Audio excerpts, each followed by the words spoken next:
South India shopping mall the wedding మంత్ర సరికొత్త wedding collection south India shopping mall. నమస్కారం, welcome to I dream ధర్మ మార్గం కార్యక్రమానికి స్వాగతం. నేను మీ విజిత.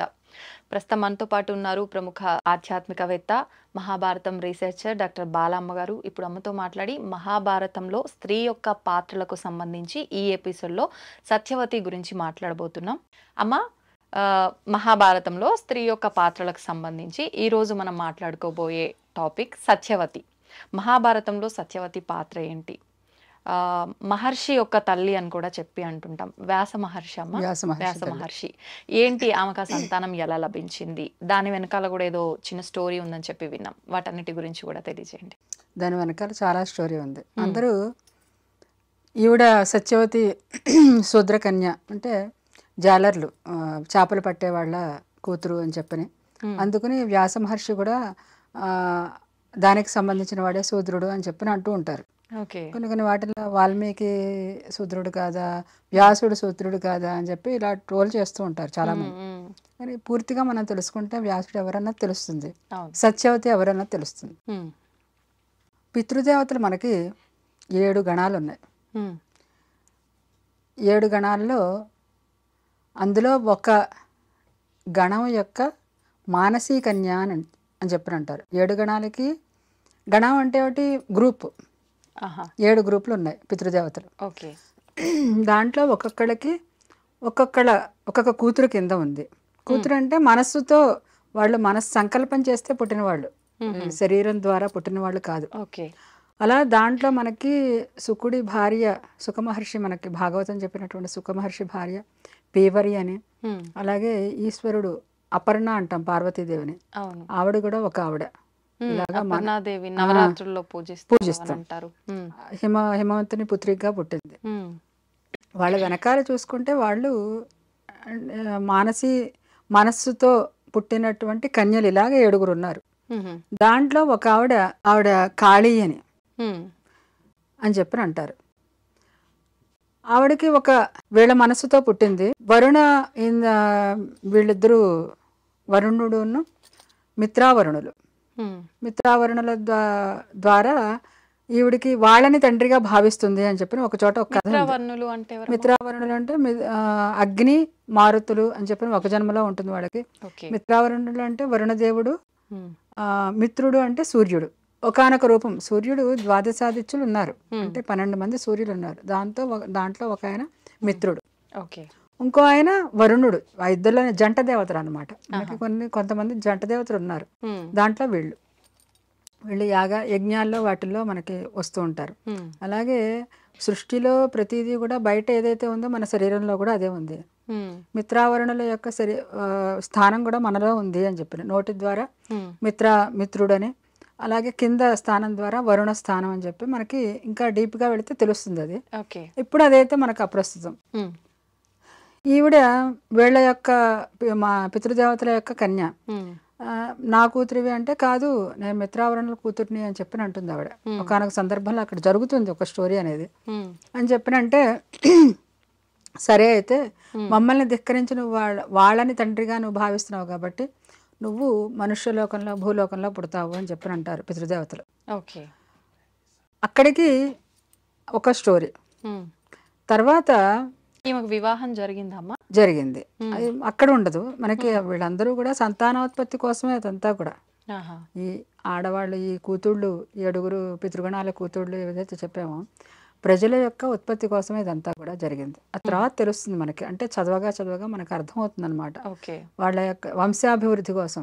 ఇప్పుడు గోత్రం ఉంది, గోత్ర వంశం ఎవరి వల్ల జరుగుతుంది అభివృద్ధి? వంశాభివృద్ధి స్త్రీ వల్లనే కదా. అందుకని వాళ్ళ యొక్క వంశాన్ని వృద్ధి చేసుకోవడానికి వాళ్ళకి మానసీ కన్యలు అని చెప్పిన అలా చెప్పారనమాట. స్త్రీ వలన వృద్ధి అవుతుంది, వంశాభివృద్ధి అవుతుంది అని. సరే, అక్కడికి ఆ స్టోరీ అట్టే పెడదాం. తర్వాత ఉపరిచర మహారాజు అని ఒక మహారాజు, ఉపరిచర వసువు అంటారు ఆయన. అంటే ఉపరిచర అంటే ఎప్పుడు పైన ఆకాశంలోనే తిరుగుతూ ఉంటాడు ఆయన. ఎలాగా అని చెప్పినంటే, ఇప్పుడు మనం ఏరోప్లేన్స్ ఏవైతే అనుకుంటున్నామో, విమానాలు అనుకుంటున్నామో, అప్పట్లోనే ఉంది. స్ఫటిక విమానంలో తిరుగుతూ ఉండేవాట ఆయన. మొత్తం స్ఫటిక విమానం, ఆయన మెడలో ఎప్పుడు కూడా ఒక వైజయంతి మాల ఉండేది. ఆయనకి ఇంద్రుడు స్నేహితుట. ఇంద్రుడి కోసం తపస్సు చేయగా ఆయన ఆ స్ఫటిక విమానాన్ని ఇచ్చాడు అని చెప్పని, ఎప్పుడు వాడిపోయినటువంటి వైజయంతి మాలని కూడా ఇచ్చాడు అని చెప్పని అంటారు. అలా ఎప్పుడూ ఆకాశంలో తిరుగుతూ ఉండేవాట. ఉపరి అంటే పైన, చరతి తిరుగుతూ ఉండేవాడు కాబట్టి ఆయనకి ఉపరిచర వసువు అని పేరుట. ఇలాగ ఆయన ఎక్కడికి వెళ్ళినా సరే ఎప్పుడూ అలాగే తిరుగుతూ ఉండేవాడు. దేవతలకి సహాయం చేసేవాడు యుద్ధాల్లో వాటిల్లో కూడాను. అంత శక్తిశాలి ఆయన. అలా ఉండే ఆయన ఒకసారి ఒక నది, ముక్తి శృతి అని ఒక నది, ఆ నదిను కోలాహల పర్వతం అంట. పూర్వం పర్వతాలకి రెక్కలు ఉండేవి అని అంటారు. ఆ రెక్కల్ని ఒకానొక సందర్భంలో ఇంద్రుడు తన వజ్రాయుధంతో కొట్టేశాడు అని చెప్పి ఒక కథ ఉంటుంది. ఇప్పుడు రెక్కల్ని విరక్కొట్టాడు. వాటికైతే రెక్కలు ఉంటాయి, ఎగరగలుగుతాయి పక్షులు. పర్వతాలకు కూడా పూర్వం ఉండేవిట, ఎగిరే శక్తి ఉండేదట. దానివల్ల ఏమయ్యేది, అవి ఎక్కడ పడితే అక్కడ ఎగరడం, ఎక్కడ ఆగాలంటే అక్కడ దిగిపోవడం. దానివల్ల ప్రజలందరూ నష్టం అయ్యేవాడు కదా. ఇది భరించలేక ఇంద్రుడిని ప్రార్థిస్తే ఆయన వాటి రెక్కలని విరక్కొట్టాడు అని చెప్పి ఒక కథ చెప్తారు. సరే, అలా ఆ సమయం అనుకుంటది. ఈ కోలాహల పర్వతం ఈ నది ఎక్కడికి వెళితే అక్కడికి వెళ్ళడం మొదలుపెట్టింది. అంటే పర్వతాన్ని ఒక పురుషుడిగా, నదిని స్త్రీగా చెప్పారు అక్కడ. అలా వెళ్ళడం మొదలుపెట్టిందిట. వీడు వెంబడిస్తున్నాడు అని చెప్పి ఉపరిచర వసువుని ప్రార్థించిందిట నది. నన్ను రక్షించు, ఈ పర్వతం ఇలాగ నన్ను వెంబడిస్తోంది అని చెప్పినంటే దాన్ని, ఆ పర్వతాన్ని కొట్టేట ఆయన. ఈ పర్వతానికి నదికి ఈ కలయిక వలన, అంటే ఒరిపిడి వలన ఇద్దరు పిల్లలు, ఒక మగ పిల్లవాడు, ఒక ఆడపిల్ల. వాళ్ళెవరమ్మా? దాంట్లో మగపిల్లవాడి పేరు అని కాదు కానీ అక్కడ తన సైన్యంలో ఉన్నాడు అని, ఈయన యొక్క ఉపరిచర వసువు యొక్క సైన్యంలో ఉంచుకున్నాడు ఆయన. అందులో ఒక ఆడపిల్లేమో గిరిక, ఆవిడ పేరు. గిరి నుంచి పుట్టింది. గిరి అంటే పర్వతం. ఆవిడకి అద్రిక అని చెప్పినట్టు, అద్రి అన్న పర్వతమే. 2 పేర్లు ఉన్నాయి ఆవిడకి. ఆవిడ ఈయన్ని పెళ్లి చేసుకుందిట, ఉపరిచర వసువుని. పెళ్లి చేసుకుంది. సరే, ఈయన యుద్ధాలకు వెళుతూ ఉండేవాడు కదా. యుద్ధాలకి వెళుతున్న సమయంలో ఒకసారి యుద్ధానికి వెళ్ళాడు. అప్పటి రోజుల్లో మనం ఒక దాంట్లో చెప్పుకున్నట్టుగా ఈ ఋతుమతి రజస్వల అయినప్పుడు 4వ రోజు ఎక్కడున్నా సరే భర్త అనేవాడు వచ్చేసేవాడు. ప్రజాయే గృహమేధినాం అని చెప్పి అంటాడు మనకి కాళిదాసు. భార్యలు దేనికి అంటే సంతానోత్పత్తి కోసం, అంటే పిల్లల్ని కనడానికేనా అని కాదు, పిల్లల్ని కనడం అనేది ముఖ్యోద్దేశం. అలాగే వీళ్ళు ఎక్కడున్నా సరే ఆ సమయానికి 4వ రోజు ఎప్పుడైతే ఋతుస్నాతం అవుతుందో ఆ సమయానికి వచ్చేస్తారనమాట. ఆ సమయంలో ఈయన యుద్ధానికి వెళ్ళిన తర్వాత సరే అదంతా జరిగిపోయింది. ఈయన గుర్తించాడు, ఇప్పుడు ఋతుస్నాత అయి ఉంటుంది భార్య అని చెప్పని. కానీ ఋతుస్నాత అయిన తర్వాత ఆ సమయంలో సంగమం, స్త్రీ పురుషుల సంగమం అనేది కలిగితే దాని ద్వారా పిల్లలు పుడతారు అని చెప్పి మనకి ఉంది కాబట్టి దాన్ని వేస్ట్ చేసేవాళ్ళు కాదు. ఈయన ఏం చేశాడంటే ఆవిడ యొక్క ఆలోచనలే ఉన్నాయి, భార్య చాలా అందమైంది, ఆలోచనలోనే ఉండడం వలన ఈయన యొక్క వీర్యం అనేది స్ఖలనం అయిందిట. ఇప్పుడు నేను ఈ భాష అర్థమైంది కదా. అప్పుడు దాన్ని ఏం చేశాడంటే ఒక ఆకులో పెట్టి ఒక గ్రద్దని పిలిచాడు. అంటే పూర్వం మనకి రాజులు వాటిలో చూస్తూ ఉంటాం, పావురాన్ని పంపించారు అని చెప్పి సందేశానికి. అలాగా ఒక గ్రద్ద ఉందిట. గ్రద్ద ద్వారా ఇది పెట్టినటువంటి ఆకులో పెట్టినటువంటి దాన్ని పంపించాట. వెళుతోంది గ్రద్ద. ఎక్కడికి పంపిస్తున్నాడు? భార్య దగ్గరికి పంపిస్తున్నాడు. అంటే ఈ టెక్నాలజీ అనేది అప్పుడే ఉంది. మనకి గ్రద్ద అని మనకి ఇప్పుడు జరుగుతుందా అనుకుంటాం, కానీ తన గోడు కింద ఏదో వాడారు అక్కడ. ఇంకా మనం బాగా చూస్తే మనకు తెలుస్తుంది. లేదంటే మంత్రాల ద్వారా కూడా సాధించవచ్చు అలాంటివి. ఒక భరద్వాజ వైమానిక శాస్త్రం అని ఉంది, దాంట్లో చెప్తారు త్రేతాయుగంలో మంత్రాల ద్వారా సాధించవచ్చు, ద్వాపర యుగంలో తంత్రాల ద్వారా, కలియుగంలో యంత్రాల ద్వారా అని. ఇప్పుడంతా కూడా మనకి మెషిన్స్ అన్ని, ప్రతిదీ కూడా టెక్నాలజీ దీని ద్వారానే వస్తుంది కదా. అలాగా అప్పట్లో జరిగింది కాబట్టి అది ఆ గ్రద్ద అనేది ఒక కోడ్ కింద మనకి ఇచ్చి ఉండొచ్చు. ఒక పదం ఉంది అంటే దానికి పర్యాయ పదాలు చాలా ఉంటాయి. అదే అలాగనమాట. అలా పంపించాట. పంపిస్తే ఈ గ్రద్ద వెడుతోంది. వెడుతుంటే ఇంకో గద్ద కూడా వచ్చింది. ఇది దీని నోట్లో ఉన్నది ఏదో మాంసం ముక్క ఏదో అనుకుంది అది. రెండు కొట్టుకున్నాయి. దాంతో నోట్లో ఆ కరిచి పెట్టుకున్నది కాస్త కింద పడిపోయింది.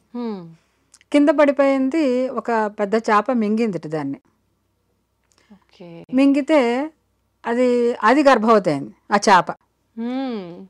అంటే ఏది కూడా వేస్ట్ అవ్వదు అనుకున్నది మనం, ప్రతిదీ కూడా వేస్ట్ అవ్వదు. వేస్ట్ చెయ్యడం, వేస్ట్ అవుతుంది అనుకోవడం మన భ్రమ. ఏ పదార్థం అయినా సరే వేస్ట్ చేయడం, వేస్ట్ అనుకోవడం రెండు కూడా. వేస్ట్ చేసేవాళ్ళు కాదు, వేస్ట్ అవుతుందని భావన కూడా ఉండేది కాదు అప్పట్లో. కూడా ఏదో ఒక సందర్భంలో ఏదో ఒక రకంగా ఎవరికొకరికి ఉపయోగపడుతుంది.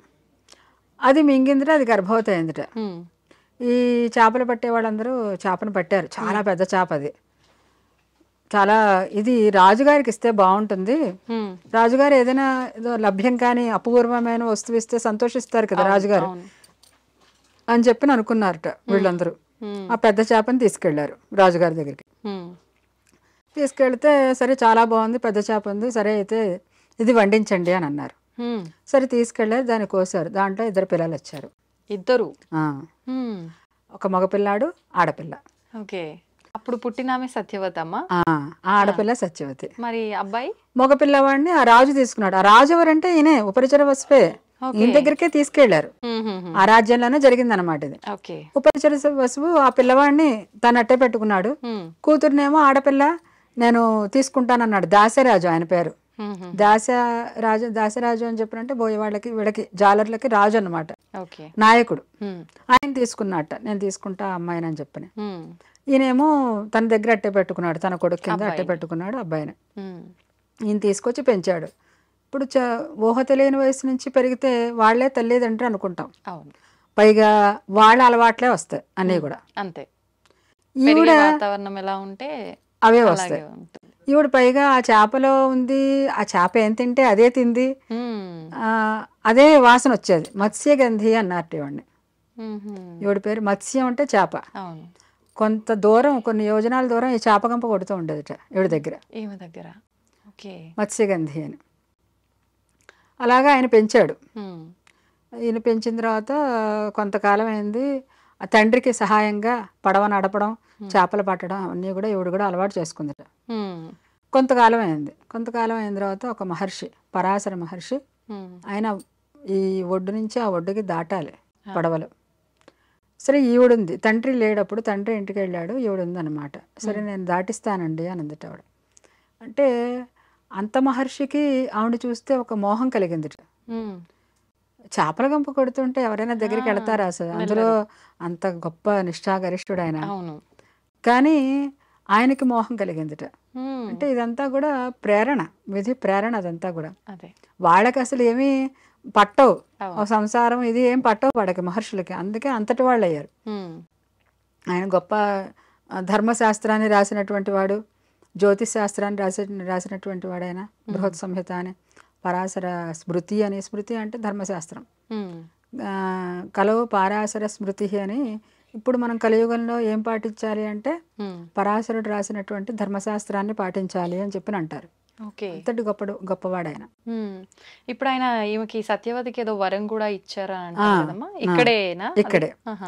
సరే నాకు నేను చూస్తే మోహం కలుగుతోంది, నాతో సంగమం చేయ. అదే స్వామి, నేనేమో కన్యని, అందులో చేపల కంపు వస్తూ ఉంటుంది నా దగ్గర, కాబట్టి నాతోటి ఏమిటి అందులో అంత మహర్షులు మీరు అని చెప్పినంటే, లేదు ఇది నా నుంచి వచ్చిన దీని కింద నేను భావించట్లేదు, ఒక ప్రేరణగా భావిస్తున్నాను. ఆడవాళ్ళని చూసి నాకు మోహం కలగదు, కాబట్టి సంగమించవలసింది. ఇప్పుడేమిటి పగలు, ఇప్పుడు అందులోనే అందరూ చూస్తూ ఉంటారు. ఎలాగా అని చెప్పినంటే ఒక ద్వీపానికి తీసుకెడతాట. అక్కడంతా కూడా చీకటిమయం చేసేస్తాడు ఆయన. చేసి అక్కడ ఆయన సంగమించడం జరుగుతుంది. దాని ద్వారా ఒక పిల్లవాడు వెంటనే సజ్జోగర్భం అనమాట. సజ్జోగర్భం అంటే వెంటనే కడుపు రావడం, వెంటనే డెలివరీ అవ్వడం. దాన్ని సద్యోగర్భం అంటారు. ఓకే. మామూలుగా పుట్టిన వాళ్ళైతే మనలాగానే ఆలోచించవచ్చు సామాన్యులుగానే. కానీ అలా కాదు. వెంటనే ఆవిడ ఆ సంగమం అవడం ఏమిటి, వెంటనే కడుపు రావడం ఏమిటి, వెంటనే పిల్లవాడు పుట్టడం. ఆ పిల్లాడు కూడా చిన్న చంటి పిల్లాడు కాదు, పుట్టుకతోనే దండకమండలాలు గడ్డాలు నెరిసిపోయిన గడ్డాలతో పుట్టాడు ఆయన. పుట్టుకతోనే పుట్టడం ఏమిటి, పెరిగిపోయాడు ఆయన. ముసలివాడికే ఉన్నాడు అనమాట ఆయన, వ్యాస మహర్షి పుట్టినటువంటి వాడు. సత్యవతి కొడుకు వ్యాస మహర్షి. వ్యాస మహర్షి ఇలా పుట్టినటువంటి సామాన్యులు కాదు కదా, మనలా పుట్టిన వాళ్ళు కాదు కదా. పెంచి పెద్ద చేసిన, అవమాసాలు మోసి కని పెంచి పెద్ద చేసిన వాళ్ళు కాదు వీళ్ళు. కాబట్టి వాళ్ళని ఆ దృష్టితోనే చూడాలి, అంతటి వాళ్ళని పవిత్రంగా. అలాగా అయిపోయింది. సరే, సత్యవతి అడిగింది, నేనేమో పెళ్లి కాకుండానే ఇలాగ జరిగింది, మరి నాకు రేపు పొద్దున పెళ్ళి అయితే నా పరిస్థితి ఏమిటి అని చెప్పినంటే, నీకు కన్యాత్వం చెడకుండా ఉంటుంది అని. అంటే సంగమం కలిగినప్పటికీ కూడా, సంగమం అని చెప్పినంటే మనం అనుకుంటాం కేవలం భార్యాభర్తలు శారీరక కలయిక అని చెప్పి అనుకుంటాం. దాంట్లో ఒక స్పర్శ ద్వారా కానీ, మాట ద్వారా కానీ, సంకల్పం ద్వారా, వీట్ల ద్వారా దేవతలకు కానీ ఋషులకు కానీ సంతానం ఉత్పత్తి చేసే శక్తి ఉంటుంది అని. అక్కడ ఒకవేళ ఆయన శరీరం ద్వారా చేసినప్పటికీ కూడా అక్కడ ఆయనకి అంత శక్తి ఉంది. ఇప్పుడు సంతానం అని చెప్పినంటే అక్కడ కామం, కోరిక అదేం ఉండదు. ఇంకా ఒక ప్రాణిని ఇప్పుడు రోబో తయారు చేస్తారు వీళ్ళు. రోబో తయారు చేస్తే నిజంగా మనిషిలాగానే ఉంటుంది, దాని మీద ప్రేమ పెంచేసుకుంటారా వాళ్ళు, అంతే. అది మనం చేసాము, దాన్ని దీనికి ఉపయోగించాలి, అంతే, అంతవరకే. ఆయనకు కూడా పరాశర మహర్షి కూడా అంతే, తప్పితే అంతకు ముందర ఏమీ ఉండదు, తర్వాత ఏమి ఉండదు, వదిలిపెట్టేసి వెళ్ళిపోతాడు ఆయన. కన్యాత్వం చెడకుండా ఉంటుంది, నీకేమీ ఇబ్బంది లేదు అని చెప్పని. వ్యాస మహర్షి కూడా, అమ్మ నువ్వు ఎప్పుడు తలుచుకుంటే అప్పుడు నేను వస్తాను అని చెప్పని అంటాడు ఆయన. నేను తపస్సు చేసుకోవడానికి వెళ్ళిపోతాను అని చెప్పని వెళ్ళిపోతాడు ఆయన. సరే, ఈవిడ ఇంటికి వచ్చేస్తుంది. వచ్చిన తర్వాత మామూలుగానే కొంతకాలం గడిచిపోతుంది. ఇక్కడికి ఈవిడ సత్యవతి, ఆవిడ జన్మ వృత్తాంతం. ఇప్పుడు సత్యవతికి ఆల్రెడీ పెళ్లి కాకుండానే ఒక కుమారుడు ఉన్నాడు, మళ్ళీ వివాహము, మళ్ళీ పుత్రులు లేదంటే అమ్మాయిలు అలా ఉన్నారు. అసలు విషయం అక్కడి నుంచే వస్తుంది. ఇక్కడ శంతను మహారాజు అని ఒక మహారాజు ఉన్నాడు. ఈ మహారాజు కూడా తండ్రికి ప్రతీపుడు వీళ్ళందరూ కూడా మనకి వెనకాల వృత్తాంతాలు ఉంటాయి. ప్రస్తుతానికైతే అప్రస్తుతం మనకి ఇక్కడ ఈ కథలో. మనం సత్యవతి ప్రాధాన్యంగా తీసుకుంటున్నాం కాబట్టి. శంతను మహారాజు అని ఒక ఆయన. ఆయనకి గంగాదేవితో, మనం ఇప్పుడు చూస్తున్నటువంటి గంగ ఏదైతే ఉందో, ప్రతి నదికి, ప్రతి పర్వతానికి, అన్నిటికీ కూడా మనం చూసే రూపం ఒకటి ఉంటుంది, మామూలు మానవ రూపం కూడా ఉంటుంది ప్రతిదానికి కూడా.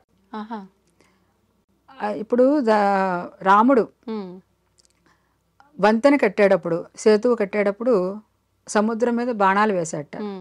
బాణాలు వేయడానికి వేస్తే అప్పుడు వెంటనే సముద్రుడు నీటి రూపంగా కాకుండా మనిషి రూపంగా, దేవతా రూపంగా కనిపించాడు. అలాగా ప్రతి నదికి కానీ, పర్వతానికి కానీ, ప్రతి దానికి ఒక మనకు కనిపించే రూపం ఒకలా ఉంటుంది, మానవ రూపం వేరుగా ఉంటుంది. అంటే వాటిలో ఆ దివ్య శక్తిని కలిగి ఉంటాయి అవన్నీ కూడా. ఇలాగ ఇక్కడ గంగాదేవి ఒకానొక శాపం ఆవిడకు కూడా. దీనివలన తర్వాత అష్టవసువులకి ఒక శాపం ఉంది. శాపాల కారణంగానే వీళ్ళందరూ పుట్టారు ఇదంతా కూడా. కొంతమంది దేవతలేమో వాళ్ళు నేను పుట్టాలి, నేను ఇక్కడ భారతదేశంలో పుట్టడానికి చాలా మంది ఇష్టపడతారట దేవతలందరూ కూడా. మేము భారతదేశంలో ఎప్పుడు పుడతామా, ఎప్పుడు మళ్ళీ మేము మంచి మంచి కర్మలు చేస్తామా, అక్కడ మళ్ళీ స్వర్గానికి వస్తామా అని చెప్పి. స్వర్గంలో ఉండొచ్చుగా సుఖంగా, కాదు, ఈ భారతదేశంలో పుట్టడం వాళ్ళు అదృష్టంగా భావిస్తారట. అలాగా కొంతమంది అలా పుడతారు, కొంతమంది శాపవశాత్తు, అది కూడా మనల్ని ఉద్ధరించడానికి ఇదంతా కూడా. అలాగా ఆవిడ గంగాదేవి తర్వాత అష్టవసువులకి ఒక శాపం ఉంది, వశిష్ఠ శాపం.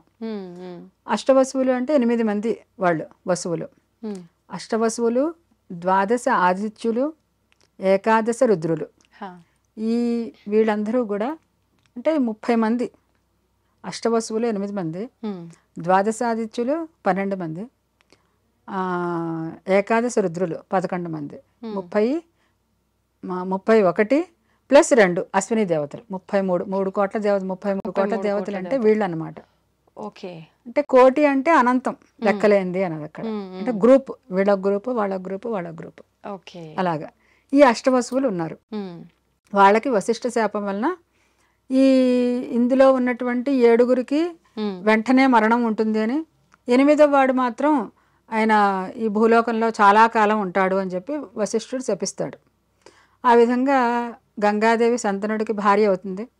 భార్య అయిన తర్వాత ఈవిడ పుట్టినటువంటి ప్రతి పిల్లాన్ని కూడా తీసుకెళ్ళి గంగలో కలిపేస్తూ ఉంటుంది. ఎందుకనమ్మా అట్లా? ఇది వశిష్ఠ శాపం వలన. ఇది మనం వేరే టాపిక్లో చెప్పుకుందాం. ఓకే. పుట్టడం ఏమిటి, వెంటనే తీసుకెళ్ళి గంగలో కలిపేస్తూ ఉంటుంది. సంతనుడు చూస్తాడు. అంటే మొట్టమొదట్లో షరతు పెడుతుంది, నేను ఏ పని చేసినా సరే నువ్వు కాదనకూడదు అని. షరతు ప్రకారం తప్పదు కదా, ఇష్టమే పెళ్లి చేసుకున్న తర్వాత మరి ఇంకా ఏం చెప్తే అది వినాల్సిందే. అలాగా చూస్తాడు. 7గురు పిల్లలు అయ్యారు, అలాగా గంగపాలు అయ్యారు. ఇంక 8వ పిల్లాడు వచ్చిన తర్వాత నువ్వు మాత్రం ఏం చేయడానికి వీల్లేదు, ఈ పిల్లాడు బతకాల్సిందే, పుట్టినవాడిని ప్రతివాడిని దాంట్లో పడేస్తున్నావు అని చెప్పని అంటాడు. అప్పుడు ఆవిడ వెనకాల వృత్తాంతం అంతా చెప్తుందనమాట. వీళ్ళు అష్టవసువులు, 7గురు పిల్లలు కూడా వశిష్ఠ శాపం వలన ఇలా అయ్యారు. 8వ వాడు ఆయన ఉంటాడు, చాలా కాలం ఉంటాడు ఇక్కడేను. ఇప్పుడు నువ్వు నా మాటని కాదన్నావు కాబట్టి నేను నిన్ను వదిలిపెట్టేసి వెళ్ళిపోతాను నేను అని చెప్పినట్టుంది. వెళుతూ ఈ పిల్లాడిని కూడా తీసుకెడతాను, నా దగ్గర అయితే విద్యాబుద్ధులు బాగా చెప్పిస్తాను పిల్లాడికి అని చెప్పి తీసుకెళ్ళిపోతుంది ఆవిడ. సరే, భార్య పిల్లవాడు కూడా వెళ్ళిపోయారు. చాలా కాలం ఈయన అడవిలో అలా తిరుగుతూ ఉంటాడట. ఇంకా వేరే స్త్రీ మీద అసలు మనసు వెళ్ళదు దీనికి. అలా వెళుతున్నప్పుడు ఒకసారి సత్యవతిని చూస్తాడు. మత్స్యగంధి కాస్త ఇంకొకటి, అక్కడ పరాశర మహర్షి ఇంకొక వరం ఇచ్చాడు, యోజన గంధి అని పేరు మార్చాడు. అంటే చేపల కంపు కొట్టే ఆవిడ్ని మంచి సువాసన వచ్చేటటువంటి ఆవిడిగా మార్చాడు ఆయన. యోజనం అంటే యోజన దూరంలో కూడా ఈవిడ నుంచి సువాసన వస్తూ ఉంటుంది, అలా మార్చాడు ఆవిడ యొక్క శరీర పరిమళాన్ని. ఈయన శంతన మహారాజు ఒకసారి చూశాడు ఆవిడ్ని, చూసి చాలా అందంగా ఉంది, నేను పెళ్లి చేసుకుంటే బాగుంటుంది అనుకున్నాడు. సరే, తండ్రిని అడిగాడు. అక్కడ తండ్రిని అడిగితే దాసరాజు, ఆవిడ తండ్రిని అడిగితే పిల్లని ఇమ్మని చెప్పని, లేదయ్యా పిల్లని ఇస్తాను నేను, కానీ ఒక షరతు ఏమిటి అంటే, నువ్వు మా అమ్మాయికి ఎవరైతే పుడతారో పిల్లలు, ఆ పిల్లవాడికే నువ్వు పట్టాభిషేకం చెయ్యాలి. నీకు ముందర ఒక కొడుకు ఉన్నాడు కదా, ఆ కొడుకుకి వద్దు, పట్టాభిషేకం వద్దు అంటే ఆయన గంగాదేవి తీసుకురావడం కూడా జరుగుతుంది. అప్పటికి పిల్లాన్ని తీసుకురావడం కూడా. 8వ పిల్లవాడు భీష్ముడు అనమాట. భీష్ముడిని తీసుకురావడం కూడా జరుగుతుంది. ఇంకొకటి, ఆయన ఎంతవరకు కూడా ఆయన పేరు సత్యవ్రతుడు, భీష్ముడు పేరు సత్యవ్రతుడు అనే పేరు. విద్యాబుద్ధులను నేర్చుకుంటాడు, తీసుకొస్తుంది దేవుడు. ఇదంతా అయిన తర్వాత ఈయన శంతన మహారాజు పెడతాడనమాట. సత్యవతిని చూడటం, మోహించడం జరుగుతుంది. దాసరాజుని అడిగితే ఇలా చెప్తాడు, నీ కొడుకున్నాడు కదా, కొడుకు కాదు పట్టాభిషేకం, జనరల్గా ఎవరైనా సరే పెద్ద భార్య కొడుక్కి పట్టాభిషేకం చేస్తారు, కానీ నువ్వు నా కూతురికి పుట్టే వాడికే నువ్వు పట్టాభిషేకం చెయ్యాలి, రాజుని చెయ్యాలి. ఎందుకు అని చెప్పనంటే ఈయన అన్యాయం చేయకూడదు కదా. ఈ అమ్మాయి ఎవరు, రాజు కూతురు. నువ్వు తన దగ్గర ఎంత పెరిగినప్పటికీ కూడా క్షత్రియుడు కూతురు కాబట్టి దానికి అర్హత ఉంది ఈవిడికి, కాబట్టి అలా చెయ్యాలి అని చెప్పనంటే ఈయన బాధపడతాడు. అరే కొడుకున్నాడు, అందులోనూ ప్రాణం ఆయనకి అతనంటే, ఎలా అవుతుంది అని చెప్పి చాలా బాధపడతాడు. ఇంటికి వస్తాడు, అదో రకంగా ఉంటే ఏమిటి నాన్నగారు ఎందుకు అలా ఉన్నారు అని చెప్పి అడుగుతాడు ఈయన. మంత్రులు చెప్తారనమాట, ఇలా జరిగింది, సత్యవతిని ఆయన చేసుకుందాం అనుకున్నాడు, ఇలా చెప్పాడు అని చెప్పినంటే ఈయన వెళతాడు మాట్లాడడానికి, ఈ సత్యవ్రతుడు. వెళ్ళి ఏమిటి విషయం అని చెప్పినంటే ఇలా అడిగాడయ్యా మీ నాన్న వచ్చి, నేను ఇలా చెప్పాను, తనకి మా కూతురికి పుట్టే పిల్లవాడినే రాజ్యాధికారం కట్టపెట్టాలి వాడికి అని చెప్పిన అడిగాను నేను అని చెప్పినంటే, దాంట్లో ఏముంది, తప్పకుండాను మా నాన్నగారు ఏమనుకుంటే అదే చేయడం నా విధి, కాబట్టి మీ అమ్మాయిని ఇవ్వండి మా నాన్నగారికి, నేను రాజ్యాధికారం నేను తీసుకోను, మీ అమ్మాయికి ఎవరైతే పుడతారో వాడికే రాజ్యాధికారం అనేది కట్టబెడతాము అని. సరే అయితే నువ్వు బాగానే ఉన్నావు, రేపొద్దు నీకు పెళ్ళి అవుతుంది, ఆ, పెళ్ళయిన తర్వాత ఆవిడ ఊరుకుంటుందా, భార్య ఊరుకోదు కదా అవును. అని చెప్పినంటే అసలు నేను బ్రహ్మచారిగానే ఉంటాను అంటాడు. హ్మ్. నేను ఆడవాసన అనేది తెలియకుండా బ్రహ్మచారిగానే ఉంటాను నేను అని చెప్పి చెప్తాడనమాట. అప్పుడు అలాగా భీష్మ ప్రతిజ్ఞ చేశాడు కాబట్టి భీష్ముడు అన్నాడు. ఆయన ఒక రకంగా పనిష్మెంట్ ఇచ్చుకున్నట్టే. అంతే. అంతే. భీష్మ అంటే ఇంకెటు ఎవళ్ళు చెప్పినా ఇంకా కాదనరు, దాని మీద నిలబడిపోతుంది. నిలబడే అలాగా భీష్మ ప్రతిజ్ఞ చేశాడు కాబట్టి భీష్ముడు అని చెప్పి అక్కడి నుంచి వచ్చింది. సరే ఇది విన్నాడు, తండ్రికి చెప్పాడు, నాన్నగారు మీరు అలాగే బెంగపెట్టుకోవాల్సిన అవసరం లేదు, భయపడాల్సిన అవసరం కూడా లేదు, నా జీవితం ఏమవుతుందో అని చెప్పని తప్పనిసరిగా ఇలాగా చేసుకోవాల్సిందే అని చెప్పినంటే అప్పుడు ఆయన స్వచ్ఛంద మరణం ఇస్తాడు ఆయనకి. స్వచ్ఛంద మరణం అంటే నువ్వు ఎప్పుడు తలుచుకుంటే అప్పుడు మరణం వస్తుంది. భీష్ముడికి చివరిదాకా అందుకే ఆయనకి అంపశయ మీద ఉన్నప్పటికీ కూడా ఆయనకి మరణం రాలా. ఆయన తలుచుకున్నాడు కాబట్టే వెళ్ళిపోయాడు ఆయన. అలాగా శంతనుడికి సత్యవతి భార్య అయింది. భార్య అయిన తర్వాత కొంతకాలానికి ఆవిడకి విచిత్ర వీర్యుడు, చిత్రాంగదుడు ఇద్దరు కొడుకులు పుట్టారు. దాంట్లో కొంతకాలానికి ఇంకా శంతన మహారాజు కూడా ఆయన కూడా కాలం చేశాడు. ఇందులో చిత్రాంగదుడు ఈయన్ని రాజుని చేశారు. చిత్రాంగదుడు పెద్దవాడు, విచిత్ర వీరుడు చిన్నవాడు. ఈయన్ని రాజుని చేశారు చిత్రాంగదుడిని. కానీ గంధర్వులతోటి చేసిన యుద్ధంలో ఈయన చనిపోవడం జరిగింది, పెద్దవాడు. విచిత్ర వీర్యుడు అప్పటికి వివాహం అయిపోయింది, అవ్వలేదు, అప్పటికి అవ్వలే. ఇంకా విచిత్ర వీర్యుడు ఉన్నాడు. ఈయన సరే ఈయనకి కొంతకాలానికి భీష్ముడు సంబంధం చూశాడు, కాశీరాజు కుమార్తెలు. అందులో అంబిక, అంబాలిక ముగ్గురిని యుద్ధం చేసి మరీ తీసుకొస్తాడు ఆయన, ఈయనకి ఇచ్చి పెళ్లి చేద్దామని. పెద్దవాడు విచిత్ర వీర్యుడు. అప్పటికి వివాహం అయిపోయింది, అవ్వలేదు, అప్పటికి అవ్వలే. ఇంకా విచిత్ర వీర్యుడు ఉన్నాడు. ఈయన సరే ఈయనకి కొంతకాలానికి భీష్ముడు సంబంధం చూశాడు, కాశీరాజు కుమార్తెలు. అందులో అంబిక, అంబాలిక ముగ్గురిని యుద్ధం చేసి మరీ తీసుకొస్తాడు ఆయన, ఈయనకి ఇచ్చి పెళ్లి చేద్దామని. అందులో అంబేమో నేను వేరే ఎవరినో మోహించాను నేను, కాబట్టి నాకు ఇష్టం లేకుండా తీసుకొచ్చావు నువ్వు అని చెప్పి ఈయన మీద ఎక్కువ కోపం పెట్టుకుంటుంది ఆవిడ, భీష్ముడి మీద. అంబ లేదు, నువ్వు ఎవరినైతే ఇష్టపడ్డావో వాడి దగ్గరికే తీసుకెడతాను నేను అని చెప్పి తీసుకెడతాడు. కానీ ఆ రాజు నువ్వు భీష్ముడితో వెళ్ళావు కాబట్టి నేను నిన్ను అంగీకరించను అని చెప్పి అంటాడు. ఇష్టపడ్డా ఆయన. సరే ఈవిడ అంబ వెళ్ళిపోతుంది, మొత్తం ఎక్కడ అక్కడ కాకుండా వెళ్ళిపోతుంది ఆవిడ. అది వేరే స్టోరీ, అక్కడతోటి వదిలేద్దాం.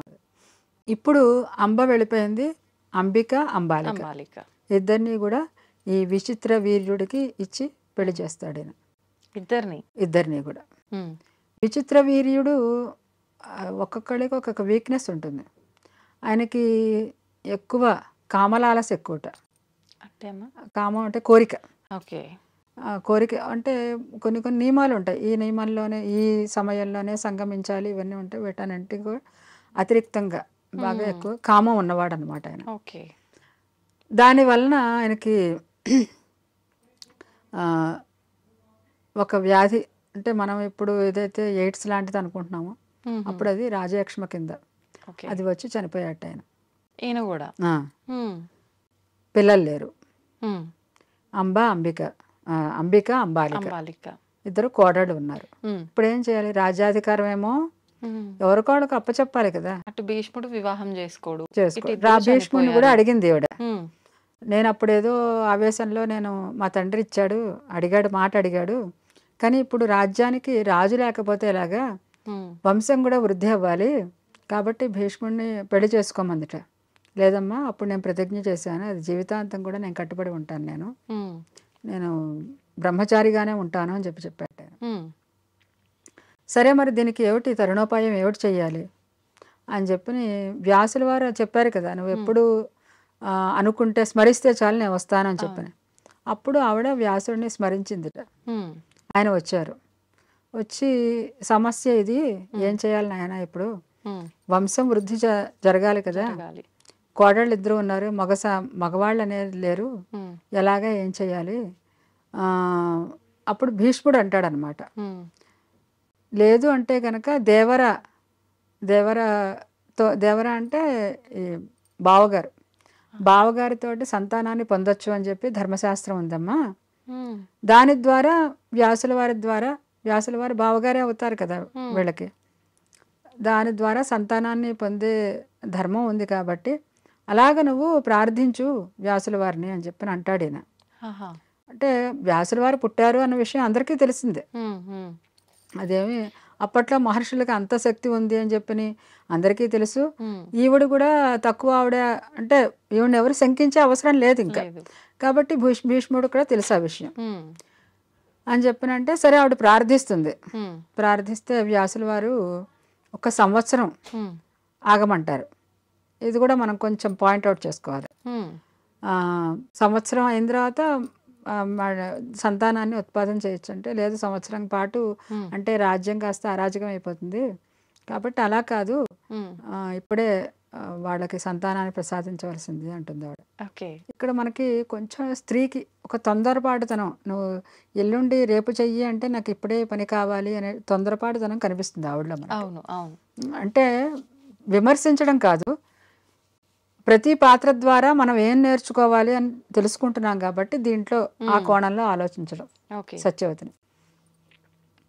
సరే అని చెప్పిన అంటాడు ఆయన వ్యాసుల వారు. ఇక్కడ కూడా మనం ముందర చెప్పుకున్నట్టుగా వీళ్ళకేమి మనసులో వాళ్ళ మీద ఇష్టము కానీ ఏదో ప్రేమ కానీ ఇవేం ఉండవు, అవును. ఏమీ లేకుండానే వాళ్ళు ఆ పనిని చేస్తారనమాట. ఉమ్, సంతానం పొందాలి అని చెప్పినంటే ఇప్పుడు మనకి కలిలో నిషేధం అది. కొన్ని కలియుగంలో మనం భావాలన్నీ కూడా సరిగ్గా ఉండవు కాబట్టి కొన్ని నిషేధాలు పెట్టారు. దాంట్లో ఇలాగా బావగారితో సంతానం కూడా నిషేధం ఇప్పుడు అది. అవును. అది వాళ్ళు అంత శక్తిమంతులు కాబట్టి అప్పుడు నిషేధం కాదు అది. ఉమ్, ఉమ్, అలాగా సరే అయితేను రాత్రికి ఒంటి నిండా వెన్న పూసుకుని రావాలట ఆ టైంలో. ఆహా, ఒంటి నిండా వెన్న పూసుకుని చిన్న దీపమే మాత్రమే ఉంటుంది. ఉమ్, అలాగా దానికి కొన్ని నియమాలు ఉన్నాయి. మామూలుగా ఎలా పడితే అలా కాదు, ప్రతి దానికి నియమాలు ఉంటాయి. ఉమ్, అలా వచ్చారట ఆయన. ఉమ్, సరే ఈవిడేమో అంబాలిక కదా, ఉమ్, అంబికని సిద్ధం చేసింది. వచ్చారు ఆయన. వచ్చిన తర్వాత ఆయన చూసి కళ్ళు మూసుకుందట ఆవిడ, భయమే. గడ్డాలు మీసాలు చాలా ముసలివాళ్ళగా నల్లగా కూడా ఉంటాడు ఆయన. కృష్ణ అని పేరు ఆయనకి, వ్యాసుల వారికి. Okay, okay. నల్లగా ఉంటాడు కాబట్టి అలాంటి వాడిని చూసి నీకు భయం వేసి కళ్ళు మూసుకుందట. ఉమ్, మూసుకున్న కారణంగా నీకు గుడ్డివాడు పుడతాడు అని చెప్పని అన్నారట ఆయన వ్యాసుల వారు. ఉమ్, ఆయనే ధృతరాష్ట్రుడు. ఓకే.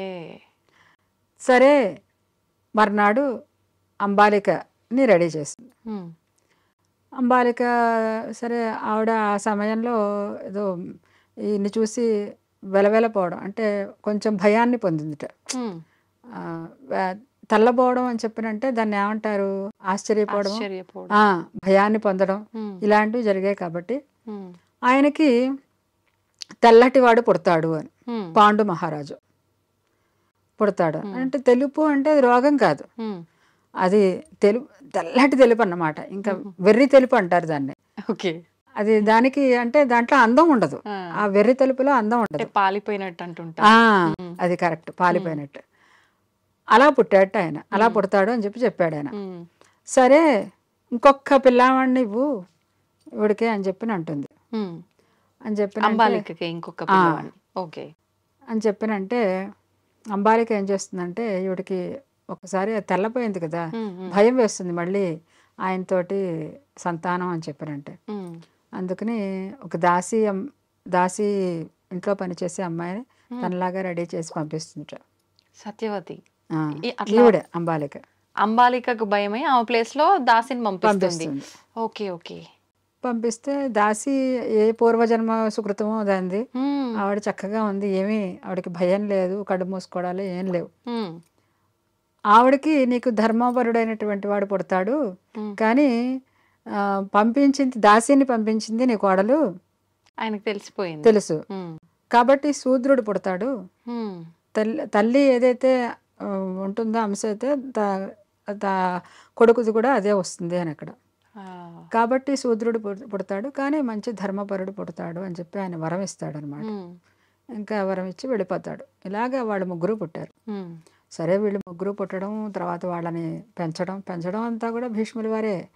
ఇదంతా పెంపకం, రాజ్యపాలన అంతా కూడా ఎంత ఆయన బ్రహ్మచర్యంగా ఉన్నా ఏమీ తప్పలేదు ఆయనకి. ఉమ్, అలా చేసుకుంటూ వచ్చారు. సరే కొంతకాలానికి భీష్ముడు అదే ధృతరాష్ట్రుడికి పిల్లలు పుట్టడం, ఉమ్, పిల్లలు పుట్టిన తర్వాత అప్పుడు నా విదురుడు అంటాడనమాట. విదురుడు కాదు, భీష్ముడు అంటాడు, అమ్మా ఇంకా నువ్వు ఇక్కడ ఇంకా ఉండి తట్టుకోలేవు ఇక్కడ, నువ్వు ఉమ్, వెళ్ళిపోండి మీరు, ఇంకా వనాలకు వెళ్ళిపోండి మీరు అని చెప్పి వీళ్ళిద్దరిని కూడా సత్యవతిని, ఉమ్, సత్యవతి కోడళ్ళు అంబికని, అంబాలికని ఉమ్, వీళ్ళని పంపిస్తాడు. ఆ సత్యవతి అంటుందన్నమాట, ఇదిగో కోడలతోటి, ఇదిగో నీ కొడుక్కి పుట్టినటువంటి వాళ్ళు దుర్మార్గులు అవుతారట, ఇంకా మనం ఇక్కడ ఉండి కౌరవులు, దుర్యోధనుడు మిగతా వాళ్ళందరూ కూడా, కాబట్టి మనం ఇక్కడ ఉండి మనం ఏమీ చూడలేం, ఇంకా చాలా భయంకరమైన పరిస్థితులు వస్తాయి, కాబట్టి ఇంకా వెళ్ళిపోదాం ఇక్కడి నుంచి అని చెప్పి వెళ్ళిపోతారు వాళ్ళు. వనాల తపస్సులు చేసుకుని ఇంకా అక్కడి నుంచి అటు, ఇంకా సత్యవతి వృత్తాంతం మనకి ఇంకా అక్కడితోటే ఆపేస్తారు భారతంలో. ఇలాగా అంటే వంశాన్ని రక్షించడంలో మనం ముందర మానసీ కన్య ఏదైతే అనుకున్నామో, ఈవిడ ద్వారా వంశాన్ని నిలబడింది. ఒక్క విచిత్ర వీర్యుడి ద్వారా ముగ్గురు కొడుకుల ద్వారా కౌరవులు, పాండవులు, విదురుడి కొడుకులు కూడా ఉన్నారు. ఇంకా వాళ్ళ పేర్లు మనకు చెప్పరు. కౌరవుల్లో మిగతా అందరూ పోయినప్పటికీ కూడా దాసికి పుట్టినవాడు ధృతరాష్ట్రుడు, పాండురాజు, విదురుడు. ఇప్పుడు విదురుడికి సంబంధించిన పిల్లల పాత్ర మహాభారతంలో ఉందామా? పెద్ద ఉండదు. ఆయన ఎంత ధర్మపరుడో పిల్లలు కూడా అంతే అని చెప్పని అంటారు తప్పితే ఇంకా పెద్ద ఉండదు. ధృతరాష్ట్రుడు గుడ్డివాడు కాబట్టి రాజ్యానికి పనికిరాడు. అంటే రాజ్యాధికారి ఎప్పుడు కూడా వికలాంగుడు కాకూడదు, కొన్ని నియమాలు ఉన్నాయి. అలాగా ధృతరాష్ట్రుడు గుడ్డివాడు కాబట్టి ఆయనకి రాజ్యం పాలన చేసే అధికారం లేదు. కాబట్టి ఈయనకి పాండురాజుకి రాజ్యపాలన కట్టపెట్టాడు ఆయన భీష్ముడు. కానీ పాండురాజు ఏం చేశాడంటే అన్నగారి మీద చాలా ఎక్కువ ప్రేమతోటి ఆయన్నే సింహాసనం మీద కూర్చోబెట్టి ఈయన మొత్తం అంతా కూడా తిరిగి అన్నిటినీ కూడా బయట వ్యవహారం అంతా చూసుకుని రాజ్యాలను అన్నిటినీ కూడా చాలా పెంచాట, విస్తృతం చేశాట భారతదేశాన్ని. అప్పుడు ఆయన ఆ సంపదనంతా తీసుకొచ్చి ఈయన పాదాల మీద పెట్టేవాట, అన్నాను ఇదే అని చెప్పిన. అలాంటి వాడు అంటే పాండురాజు అని చెప్పినంటే ఆయన పాలిపోయిన ఏదో పాండు రోగం వచ్చింది కాబట్టి ఆయనకి రాజ్యం లేదు అని అంటారు. అది తప్పు, అది తెల్లగా ఉండేవాడు అని. అంటే ఇప్పుడు కొంతమంది ఒక రకమైన తెలుపు రంగులో ఉంటారు కదమ్మా, అలానా? వెర్రి తెలుపు అంతే తప్పితే రోగం కాదు అది. ఇలాగా ఆయన పరిపాలించాడు. ఆయన కొడుకులు పాండవుల ద్వారా మొత్తం వంశం అంతా కూడా వృద్ధి చెందింది కదా. ఇలాగా వంశాన్ని నిలబెట్టే ఆవిడ మానసీ కన్య సత్యవతి, అలాగే ఒక క్షత్రియ కన్య. ఇక్కడ శంతనుని యొక్క భార్య, చాలా గొప్ప పాత్ర. చెప్తున్నాను కదా, మనకి ప్రతి మనిషిలోనూ కూడా చిన్నపాటి ఒక దోషం ఉంటూ ఉంటుంది. అలాగే ఈవిడలో కూడా ఏమిటి అని చెప్పినంటే అప్పుడు రాజ్యం కోసం అని చెప్పిన తండ్రి రాజ్యం నా కూతురిగే కట్టపెట్టాలి అని చెప్పినంటే ఆవిడ కూడా ఊరుకోవడం ఒకటి. ఆ తర్వాత ఇక్కడికి వచ్చేసరికి మళ్ళీ భీష్ముడిని ఒత్తిడి చేస్తుంది. కొంచెం స్త్రీ లక్షణాలు ఉండొద్దు అని అంటే ఇక్కడ మళ్ళీ కారణం ఆయనే కావాల్సి వచ్చింది. ఆయన వ్యాసుడు ఒక సంవత్సరం ఆగుదాం అంటే కాదు, సంవత్సరం ఆగి ఉంటే ఇంకా మంచి పిల్లలు పుట్టేవాళ్ళేమో, ధృతరాష్ట్రుడు గుడ్డివాడు కాకుండా ఇంకా మంచిగా ఉండేవాడేమో అని తెలియదు. ఆయన ఎందుకన్నారో తెలియదు. ఏదైనా సంతానం పుట్టాలి గ్యాప్ లో వీళ్ళు కూడా మెంటల్ గా ప్రిపేర్ అయ్యేలా చేసేవారు అవ్వచ్చు, ఏమైనా జరుగుండొచ్చు. అది కొంచెం తొందరపాటు అనేది మనకి సత్యవతిలో కనిపిస్తుంది అంతే తప్పితే చాలా గొప్ప ఇల్లాలు అన్నమాట ఆవిడ. అంటే తొందరపాటు ఎవరికైనా ఉండకూడదు, ముఖ్యంగా ఆడవారికి అసలే ఉండకూడదు. ఆడవాళ్ళకి సహనం ఉండాలి అని అంటారు కదా, ఇలాంటి ఇబ్బందులు అనార్థాలు జరగకుండా ఉండాలి అని అంటే ఇవన్నీ ఉండాలి. ఎందుకు చెప్పారు అనేది కొంచెం ఆలోచించి కొంచెం తమాయించుకోవడం అనేది మనం నేర్చుకోవాలి. అంతే, ఏదైనా చేసే ముందు ఒక్క క్షణం ఆలోచించాలంటారు కదమ్మా. అలాగే ఆలోచిస్తే ఇలాంటివి ఇబ్బందులు జరగకుండా జరగవు. థ్యాంక్ యూ అమ్మా, చాలా చక్కగా వివరించారు. నేనైతే కొంతసేపు కన్ఫ్యూజ్ కూడా అయ్యా, అసలు ఒక రకంగా బుర్రంతా ఇక్కడే పెట్టాల్సి వచ్చింది అర్థం చేసుకోవడానికి. థ్యాంక్ యూ అమ్మా, థ్యాంక్ యూ వెరీ మచ్.